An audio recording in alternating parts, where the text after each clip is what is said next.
Tavis Smiley is a talk show host in the United States. He is also an author and political commentator. Speaking from New York, he told me this election has been completely dominated by money. It was said many, many years ago that money is the mother's milk of politics. That has always been the case, and it certainly is now, and increasingly so. We knew, of course, that when the Supreme Court came down with that decision, Citizens United, that it was going to be disastrous for this election season. We did not know, as my friend Dr. West referenced earlier on this network, that we were going to be looking at a $6 billion expenditure in this campaign. And so when you start talking about a $6 billion outlay, and you consider all that could have been done in this country for that kind of money, it raises some serious questions about our body politic, about what money can buy. And I would add this, though, very quickly, that with all the money that's been spent in this campaign, in some ways, though, Tony, it really hasn't moved the needle. As I stand here right now, of course, I'm not a prognosticator. I can't tell you what's going to happen on Tuesday.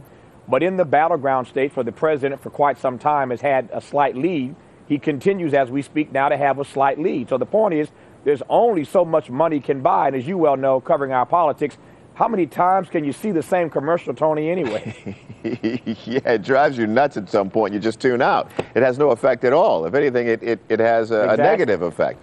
Well, what does the word poverty mean in today's political lexicon? My sense is that the word poor has been turned into really code for redistribution of wealth, government dependency, which means you're not going to hear either of these candidates talk about issues of the poor in any great detail. Yep. The definition of poverty, the new definition ought to be simply this, Tony. The greatest threat to American democracy. That's what it is. Poverty is threatening our very democracy. It is a matter of national security. And these numbers just don't add up. Bill Clinton famously said in that Democratic convention speech this past summer, it's about the arithmetic. Indeed it is. 1% of the American people cannot continue to own and control 42% of the wealth. Put another way, the top 400 richest Americans own and control more wealth than the bottom 150 million Americans. 400 at the top, 150 million at the bottom, and that wealth is equated between 400 and 150 million.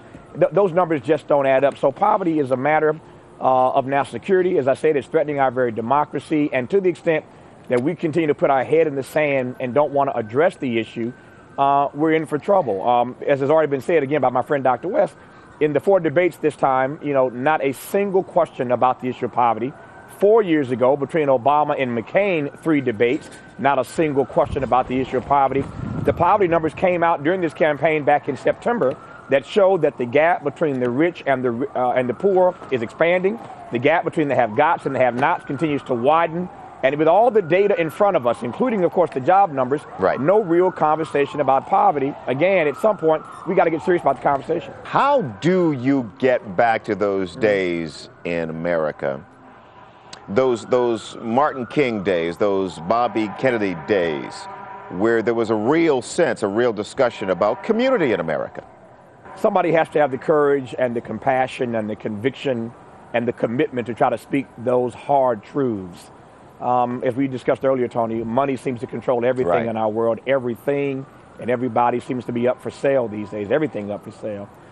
So that it takes a different kind of person. I mean, I long for those days of a truth teller like Dr. King. And I'm not suggesting that, that those persons don't exist. What I am suggesting is that our body politic has made people so cynical, Tony, that it's hard for those kinds of persons with those kind of critical voices to break through. And I say this with all humility, but in my role in the media, on public television and public radio here, along with my friend Dr. West, when we try to raise those questions, people come down on you pretty hard. So to try to be be consistent rather to that kind of truth isn't always easy to do.